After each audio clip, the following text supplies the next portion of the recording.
Hi, my name is Dr. Laura Robotham, and I'm a medical resident at Kearney Hospital in Boston, Massachusetts. Today, I'm here to talk to you a little bit about blood pressure. We all know that high blood pressure can cause us health problems, but what types of health problems might it cause, and how does it really work in our bodies? Let's look at this clip together to understand a little bit better the basic mechanics of the heart and its pumping function and the role that our vessels have in our health. Father. Emma is one of the 67 million adults in the U.S. with high blood pressure or hypertension. Just like her radiator that's on the fritz, Emma's heart is working overtime to get the job done. Let's have a look. The heart is the pump in our bodies, delivering blood to the entire system through a set of pipes, or blood vessels of all sizes. Smoking, high cholesterol, diabetes, obesity, physical inactivity, family history, and increased age all contribute to these blood vessels, or our pipes, becoming less elastic. The more blood our heart has to pump through stiff, narrowing arteries, the higher our blood pressure. When the force of the blood against our artery walls is too high, life-threatening health problems can result. Problems like kidney disease, heart disease, stroke, even heart attack. Can Emma get her pressure down before it's too late? So we can see from this video that having high blood pressure can increase the strain on your body and your heart. Now you know that having high blood pressure can increase your risk of things like stroke. What can you do to lower your risk of having high blood pressure? It's important for you to take preventative steps, like making sure that you get the amount of exercise advised by your physician. Please take a look at this clip and we'll learn more about what you can do. On September 4th, 2012, CDC released its 25th issue of Vital Signs, a monthly call to action concerning a single important public health topic. This report focuses on the issue of blood pressure control. In the United States, more than 1/3 of the adult population, or approximately 67 million people, have high blood pressure. Of those with high blood pressure, more than half don't have it under control. High blood pressure makes you 4 times more likely to die from a stroke and 3 times more likely to die from heart disease. What is high blood pressure and how do we improve control? Normal blood pressure is where your systolic pressure, or the top number, is less than 120, and your diastolic pressure, or the bottom number, is less than 80. If you are below this level, make sure you check your blood pressure at least twice a year. If your pressure is 120 to 139 over 80 to 89, you should monitor it closely and make healthy lifestyle changes. If you have a pressure of 140 over 90 or higher and you are not already being treated for high blood pressure, seek medical attention. If you are being treated, make sure to take your prescribed medicines. Ask your healthcare provider to check your blood pressure during visits. So now you understand the numbers that your doctor is looking at when they're determining whether or not you have high blood pressure or if you're at risk of developing high blood pressure in the future. So what can you do to help prevent having high blood pressure in the future? Let's take a look at this video and learn a little bit about the requirements for physical activity in order to reduce your risk. The prevalence of overweight and obesity has tripled in our children. I want to live to see her graduate and have children.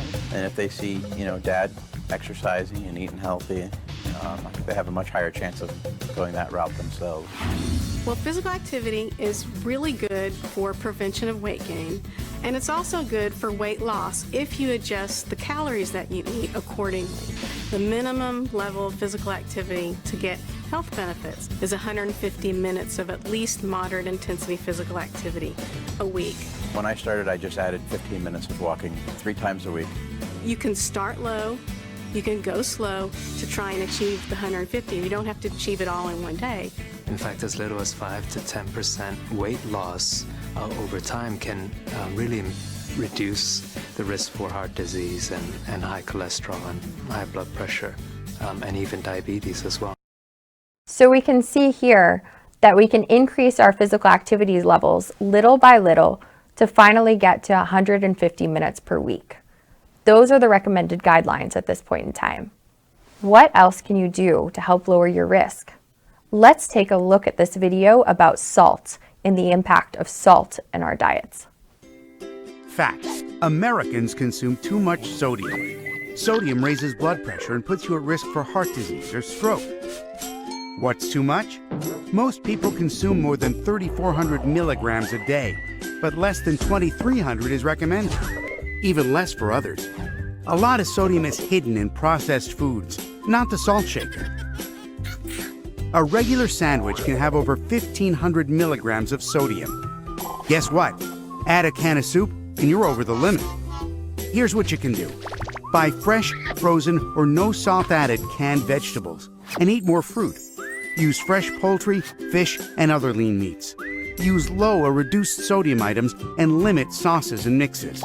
Choose wisely when eating out. Restaurant food can be high in sodium. Ask for low sodium options. Most importantly, learn to read nutrition facts labels. Less sodium, better health.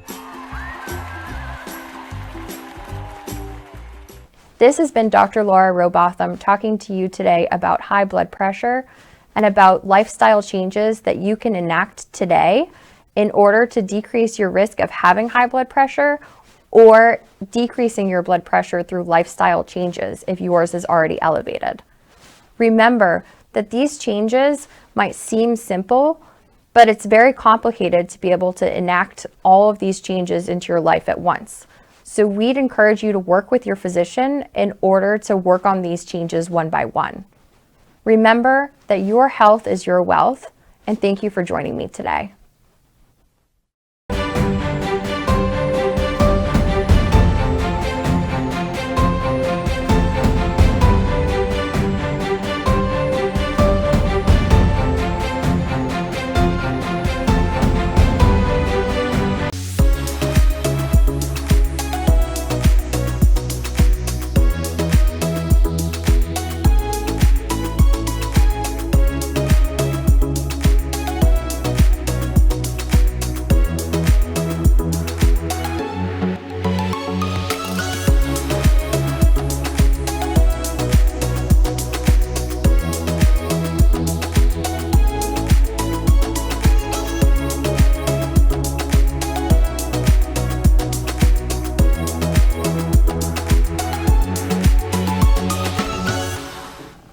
Mi nombre es Ariadne Scott, soy especialista en medicina interna y geriatría.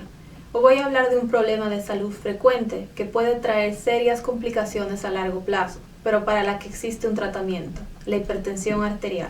Para comenzar, ¿qué es la presión arterial?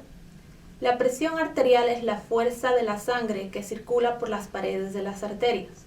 La presión arterial varía durante el día y puede ser afectada por emociones, el alcohol, café, cigarrillo y diferentes medicamentos. El término médico para la presión arterial elevada es hipertensión. La presión arterial se expresa en dos números. El primero se llama presión sistólica y ocurre cuando el corazón late. El segundo número se llama presión diastólica y ocurre cuando el corazón se relaja. Se considera normal una presión arterial de menos de 120/80. Una presión sistólica entre 120 y 139 y una diastólica entre 80 y 89 se considera prehipertensión. La definición de hipertensión es una presión de más de 140/90. En los ancianos o personas con otras condiciones médicas, una presión de hasta 150/90 se considera aceptable. Antes de medir su presión, necesita estar sentado y tranquilo por al menos 5 minutos. No debe consumir alcohol, cafeína, ni fumar 30 minutos antes de medir su presión. La hipertensión arterial es un factor de riesgo importante para varias enfermedades, como son los infartos cardíacos y la enfermedad renal crónica. Está presente en alrededor del 30% de la población. Y de acuerdo con el Centro de Control de Enfermedades, o CDC por sus siglas en inglés, continúa siendo un serio problema de salud pública, a pesar que existe tratamiento efectivo desde hace más de 50 años. La presión arterial es más frecuente en personas mayores y ancianos. También existe un componente racial. Las personas afroamericanas tienden a desarrollar hipertensión más temprano que otros grupos raciales. La hipertensión arterial es un factor de riesgo que se puede modificar, es decir, tratar y prevenir consecuencias catastróficas. ¿Cómo se presenta la hipertensión?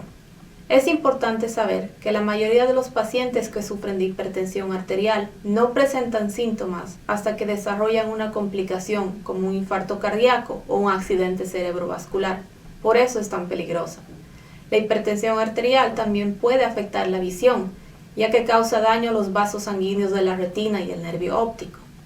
Cuando la presión arterial está muy elevada, usualmente más de 180/100, puede presentarse con una condición llamada encefalopatía hipertensiva, que se caracteriza por dolores de cabeza, convulsiones, náuseas, vómitos e inflamación del nervio óptico. Hay que tener en cuenta las diferentes sustancias que pueden empeorar la hipertensión existente o incluso causarla. El alcohol es una de ellas. Ingerir bebidas alcohólicas puede exacerbar su hipertensión. Una persona que bebe con frecuencia y deja el alcohol de un día al otro también puede presentarse con hipertensión. Lo más recomendable es hablar con su médico abiertamente respecto a su consumo de alcohol. Las anfetaminas y la cocaína son otras sustancias que pueden empeorar o causar presión arterial alta. Los antiinflamatorios no esteroideos, como son el ibuprofeno o el naproxeno, que se pueden adquirir en cualquier farmacia sin una receta médica, pueden no solo aumentar la presión arterial, pero también su riesgo de un infarto. Los suplementos alimenticios que contienen efedra son otra causa frecuente. El tratamiento de la hipertensión requiere seguimiento cercano y periódico con su médico de cabecera. 60% de las personas que sufren de hipertensión requieren 2 medicamentos o más para controlar su presión arterial. No se sienta frustrado o frustrada si sus medicamentos causan efectos secundarios o no son suficientes para controlar la hipertensión arterial. Hoy en día existen diferentes tipos de medicamentos que se pueden ajustar y combinar para controlar su presión y así disminuir su riesgo de complicaciones a largo plazo. ¿Cómo puedo prevenir o controlar la hipertensión además de medicamentos recetados por mi médico? Una dieta alta en vegetales, frutas, legumbres, lácteos con bajo contenido de grasa o sin grasa, así también como carnes magras y pescado. También debe evitar la carne roja y el consumo excesivo de alcohol. Mantener un peso saludable. Si usted sufre de sobrepeso o obesidad, alcanzar un peso normal puede ser todo lo que necesita para controlar su presión arterial. Es importante también dejar de fumar.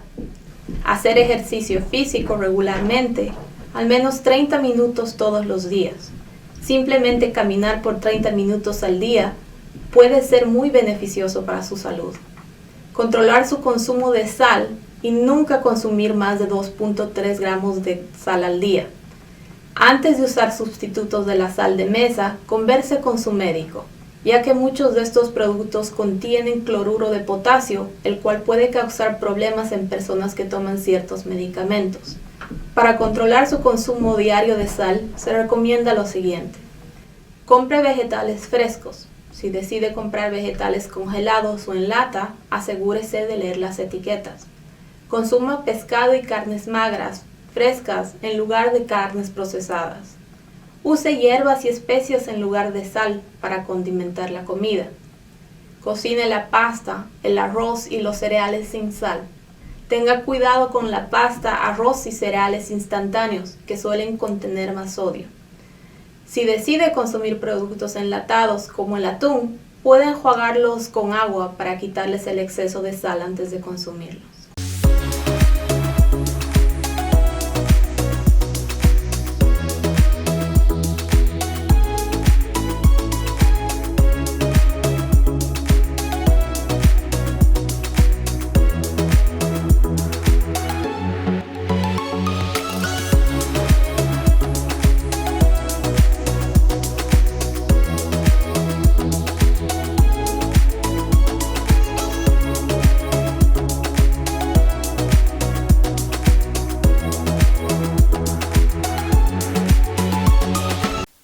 Bonsoir à tous, moi c'est Marie-Nathalie Saint-Hilaire, moi c'est un docteur résident dans l'hôpital Cornell en Boston. Jeudi, nous pourrons parler de alimentation et diabète. Diabète a affecté plus que 30 millions de monde aux États-Unis selon CDC. Yon moun sous 10 fait maladie ça. En 2025, yon moun sous 5 pour le faire diabète. C'est une maladie qui fait moun dépenser comme en pile.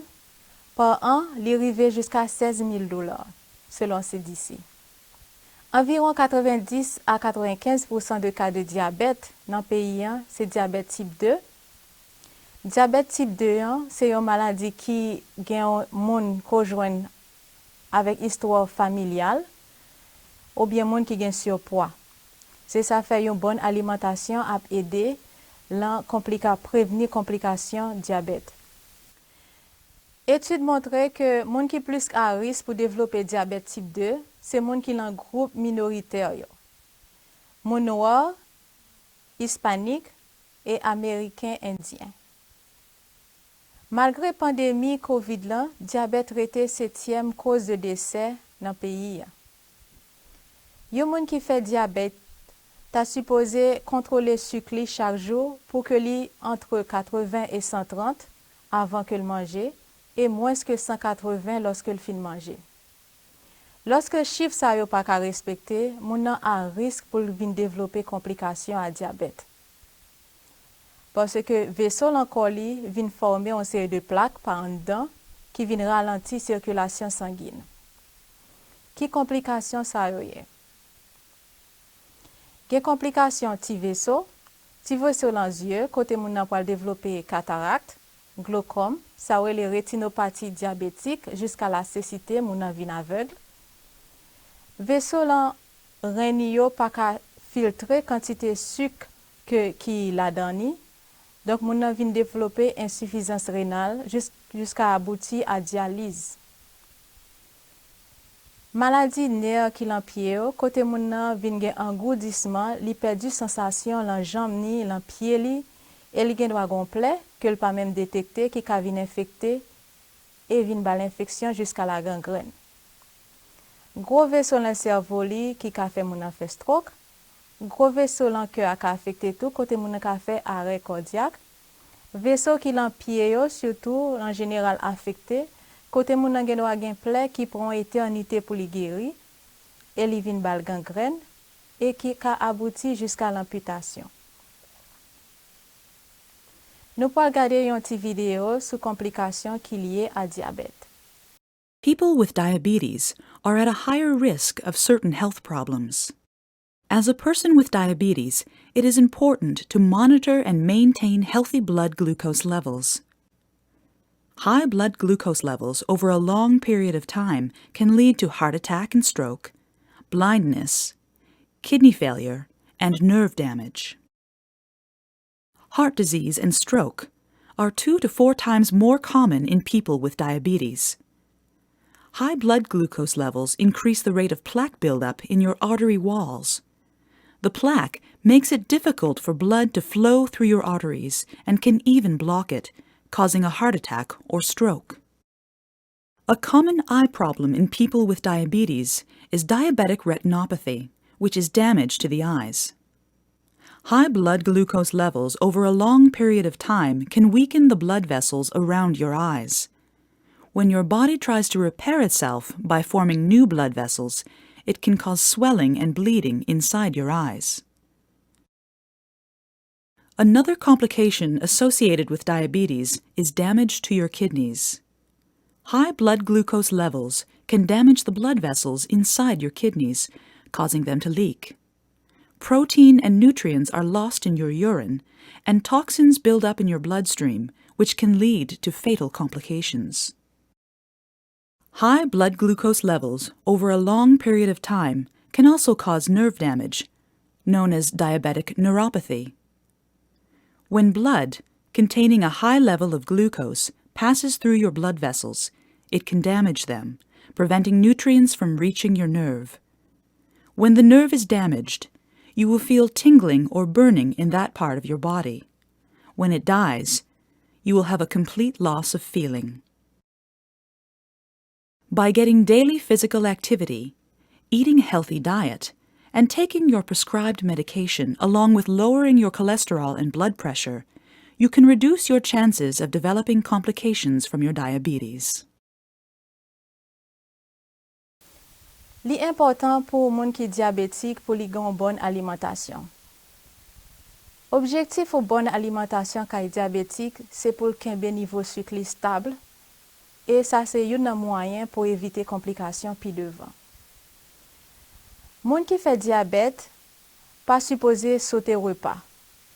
Parce que gen yon complication à court terme que moun nan ka développer qui relè hypoglycémie. Ça qui hypoglycémie c'est lorsque sucre bas ou vin irritable ou senti tête ou virer ou envie tomber.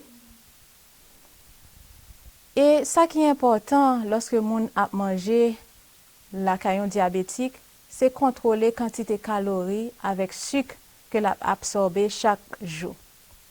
Et toute information ça yo ou joine yo l'étiquette qui l'en produit que ou a acheté dans market. Qui ça pour choisir lors à manger? C'est premier bagay lan, c'est en pile fibre. Alimentation qui gagne en pile fibre. Fibre ça li fait li contrôler sucre mais en même temps tout li contrôler cholestérol. Et c'est deux bagages qui diminuent lorsqu'on bien contrôlé, ils diminuent risque cardiovasculaire.